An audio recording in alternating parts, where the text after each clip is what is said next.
Architectural Outcast. Welcome to the Architectural Outcast. I'm Randy.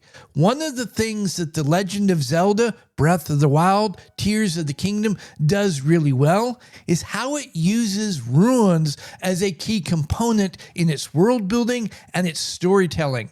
Humans are fascinated by ruins. We're drawn to them.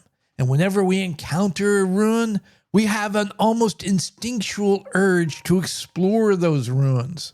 The English landscape architect Lancelot Capability Brown took advantage of this human fascination by placing follies, little ruins, all throughout his landscapes. Old Capability understood that ruins gain their power through imagination by playing with memory, both individual and cultural memory. They connect us to our past, and they can tell us where we're going in the future. Breath of the Wild opens with us waking up in a mysterious chamber and are given a series of cryptic messages.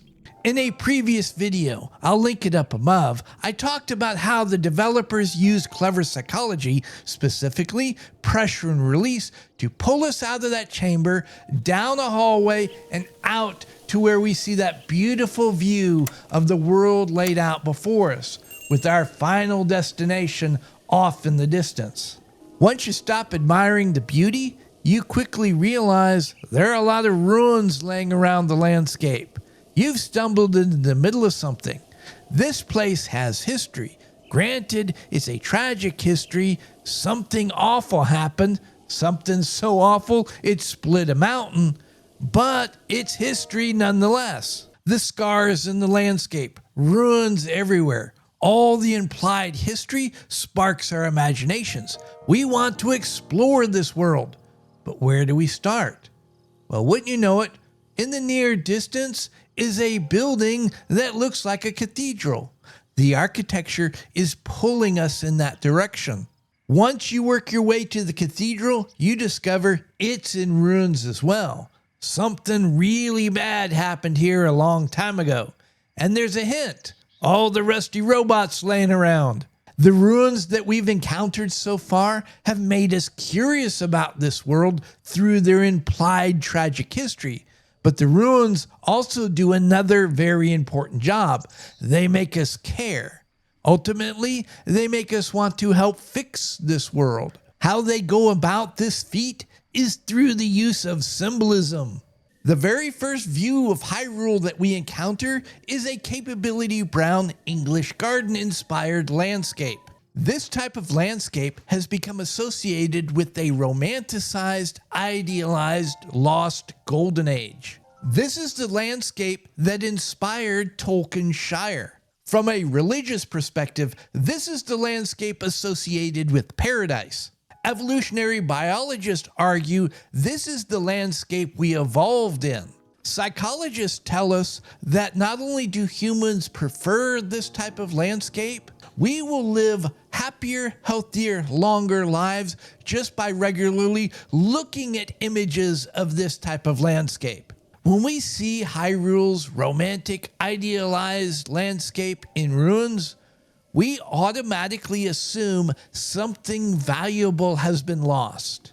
All this sounds good, but there's one major problem. Capability Brown, English garden landscapes, Tolkien, ideas about paradise, these are all Western concepts.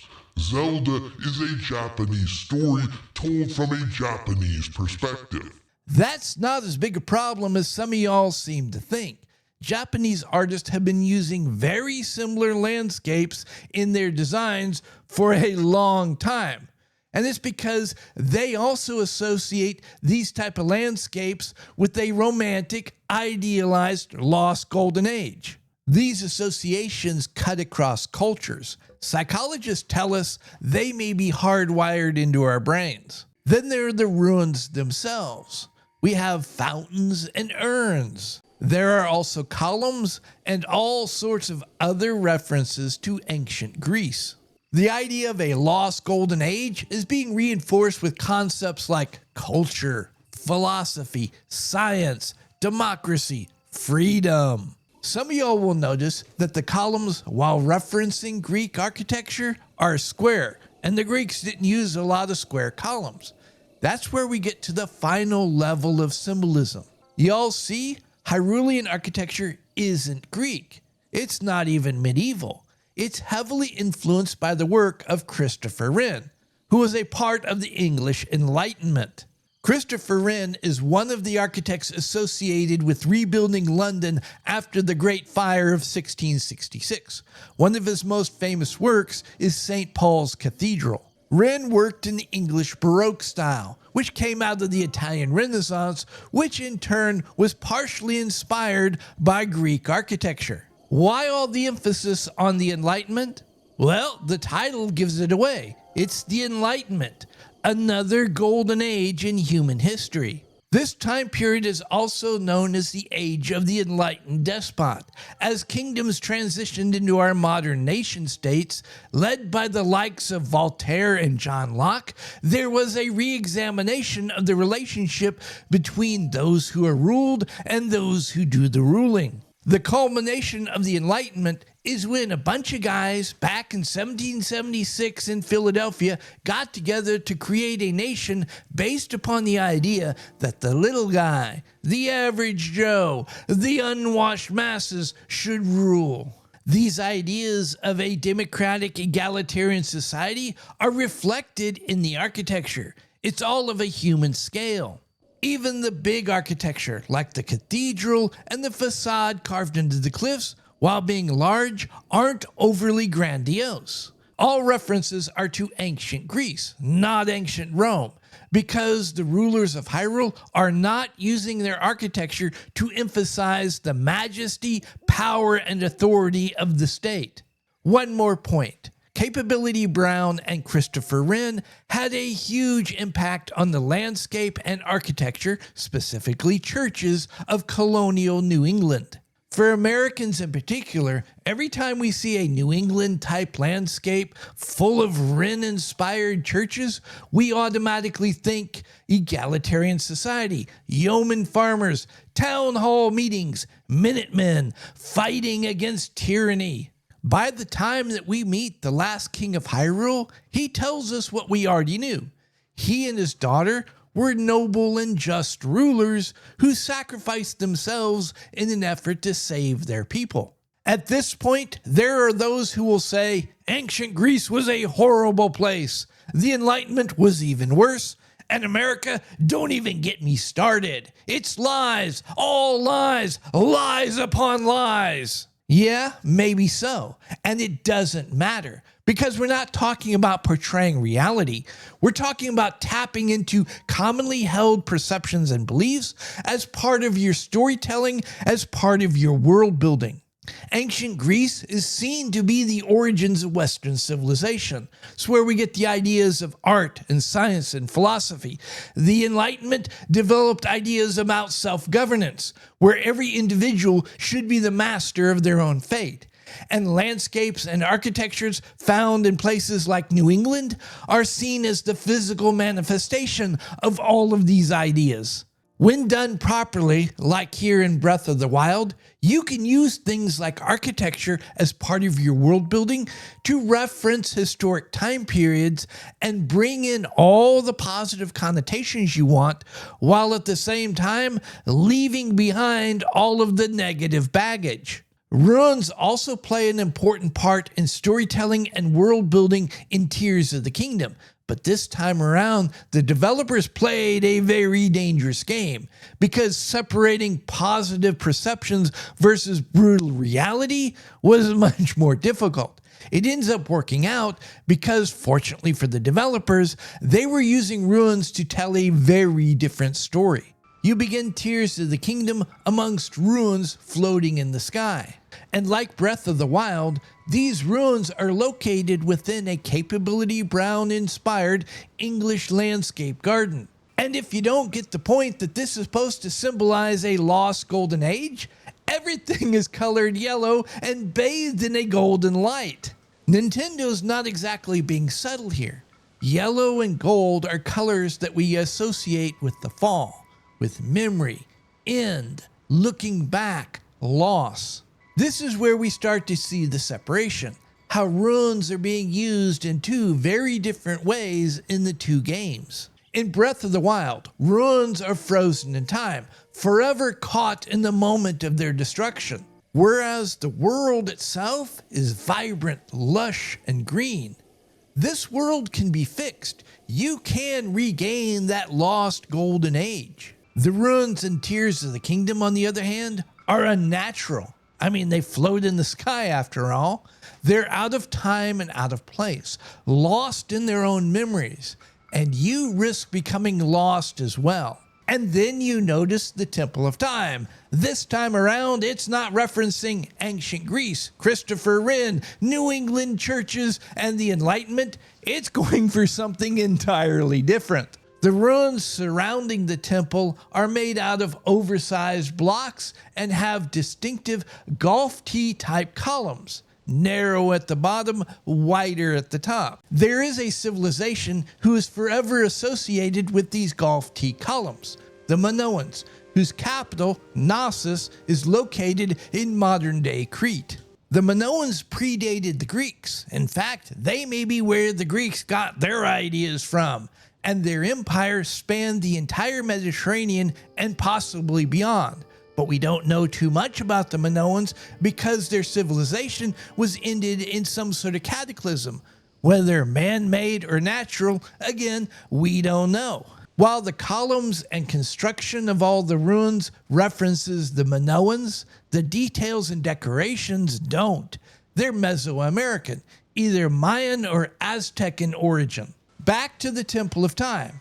It doesn't take an architectural historian to figure out what's going on here. There are the Minoan golf tee columns, but this is a Mesoamerican step pyramid. Granted, it's an upside-down pyramid, but it's a pyramid nonetheless. We see this blending of Mesoamerican and Minoan details everywhere in the Temple of Time. Interesting side note, the blending of Mesoamerican and Minoan details along with the Hyrulean script starts to give the place a bit of an ancient Egyptian feel as well. We see the same Minoan and Mesoamerican influences in the ancient technology scattered amongst the ruins. In addition to the Mesoamerican and Minoan architectural influences in the Temple of Time, there are also Japanese architectural influences as well. The temple references traditional Japanese roof structures. On another side note, the architecture that we encounter in Breath of the Wild and here in Tears of the Kingdom are examples of great design. You can very clearly see what inspired this architecture, but those inspirations have been blended together to create something entirely new. The Temple of Time dominates the landscape. It looms over everything. It's meant to express power and control, and it's also meant to make the individual feel small and insignificant. This is where we get into the symbolism of these ruins, why these particular ancient civilizations were chosen as the inspiration. The Minoans, Mesoamerica, ancient Japan are all civilizations we don't know much about. And what we do know is wrapped in myth and legend. All three civilizations have ties to the stories of Atlantis and are connected to ideas of ancient wisdom and lost knowledge. The legends surrounding these three civilizations tell us about the price they paid to get such knowledge and warn us that we're not meant to have this knowledge. These ruins symbolize the dark side of these civilizations. Yeah, they might have had knowledge greater than what we have today, but their worlds were harsh and cruel. Places we wouldn't even want to visit, much less live. As I said earlier, the ruins that we encounter in Breath of the Wild are frozen in time, but they're anchored in a living, lush, vibrant world. This is a world that can be saved. We want to fix it because we can relate to it. It's an idealized mirror of our world. Whereas the Temple of Time and its associated ruins in Tears of the Kingdom are disconnected from the environment. I mean, they're literally floating in the sky. They're lost in their own memories. We're not able to relate to this world because it's too ancient, it's too alien, it's too dark and dangerous. All we want to do is find the wisdom hidden amongst the ruins and get the heck out. To further illustrate this point, the danger that we encounter around the Temple of Time in Breath of the Wild symbolizes the evil that destroyed Hyrule, whereas the danger that we encounter around the Temple of Time in Tears of the Kingdom is supposed to be there. It's a remnant of that lost world. Whenever we eliminate the danger around the Temple of Time in Breath of the Wild, we are beginning to actively save that world. Whereas, whenever we eliminate the danger around the Temple of Time in Tears of the Kingdom, we are actively destroying what remains of that ancient civilization. And y'all don't think this doesn't affect how we perceive both environments? The Hyrulean ruins that we first encountered in Breath of the Wild still serve the same function in Tears of the Kingdom. They remind us that we're still trying to bring back a golden age. Whereas the ruins in the sky represent mystery and danger. Even its knowledge is dangerous. Yeah, we might need it to solve our current problem, but we handle that knowledge with care. At any rate, I hope I've given you all something to think about, and until next time, y'all be safe. If y'all are still here, thank you very much. I really appreciate it. While you're at it, why don't you like this video, subscribe to the channel, click that notification bell. You can hear me yammer on about something else next time. And feel free to share this video far and wide. Please like and subscribe. Please leave a comment.